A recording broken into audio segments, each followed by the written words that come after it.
we're really excited about the group of candidates that we're going to be interviewing over the next several days. And I think maybe despite all the changes we've made, I think it's a very attractive job.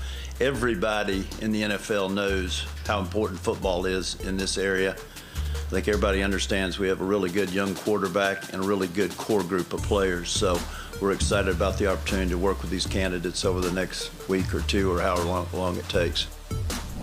Jimmy Haslam, owner of the Cleveland Browns, meeting with the media yesterday, making it clear they want someone with NFL experience. That statement from him came on the same day there was a report from Fox that Urban Meyer of Fox is someone in whom the Browns have strong interest. Apparently that's not the case. They want somebody with that NFL experience. And Big Cat, I think what they're looking for is a strong head coach who will then decide who to hire to help set the table. They need to have everybody on the same page. That's where they've gotten it so wrong.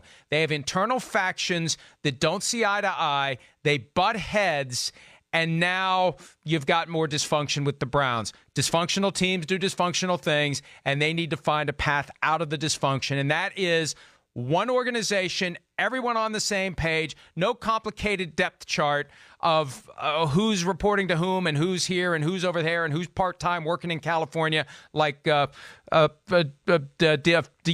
does. Get one guy in charge of the organization and trust that guy to turn it around. And I don't know if they'll do that. That's why when Jimmy Haslam says it's an attractive job, how can you look at what the Browns have done in the last decade, in the last 20 years, and say that's an attractive job?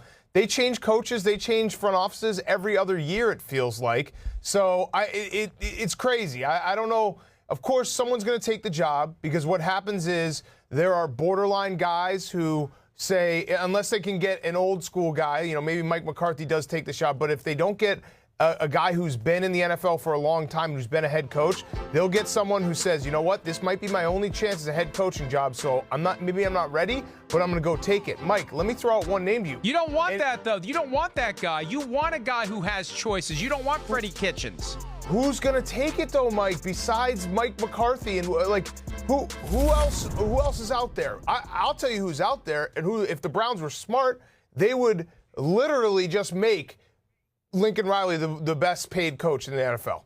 Back up. What about giving the keys to Josh McDaniels and saying we'll get rid of Paul DePodesta? You're in charge, Josh. You decide who's going to be your GM, VP of player personnel, but you run the show. You love Baker Mayfield. Get the most out of Baker Mayfield. Here's a 6-year fully guaranteed contract with no offset language, so you don't have to worry about getting thrown out the door prematurely like we've done over and over and over again. Why not give it to McDaniels?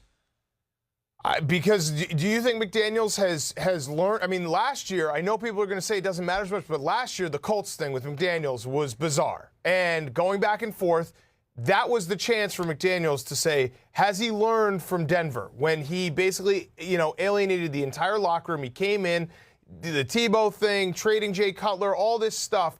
That's what McDaniels did in Denver that alienated the entire locker room and basically set that team back, right? So has he learned from that? I don't know, because the Colts thing was bizarre. So if you have Josh McDaniels, you have to be 100% sure he's the guy, because Josh McDaniels is not the type of guy who you can bring in and then hire someone above him to tell him what to do. You are then doing. Point. He's got to be the guy. You're doing exactly what you're saying, where it's Josh McDaniels runs the whole organization top to bottom. He gets everything.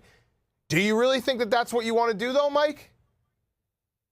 All I want is everyone to be on the same page. That's what I want. Cleveland is not going to turn this thing around until they have someone that they trust, to whom they give the keys. And also, Jimmy Haslam and Dee Haslam need to get out of the way. They can't do. They're constantly taking opinions from other people and listening to this person, listening to that person. Just be a fan, right? Count the money and be a fan and get out of football operations. That is advice that I would give to any owner in the NFL. Look at do you think Bob Kraft is heavily involved in football operations? I mean, you let him know what's going on for big decisions, but other than that, that's why Bill Belichick's there. That's why you hire experts. You keep out of it and you just enjoy the games. Yeah, and if you want to go with the Bill Belichick analogy here, Josh McDaniels, if you bring him in and you make him the full guy, And Bill Belichick has a famous saying where it's like, if we're all pulling together, we could be wrong, but we still be right because everyone's on the same page and everyone's going after the same thing.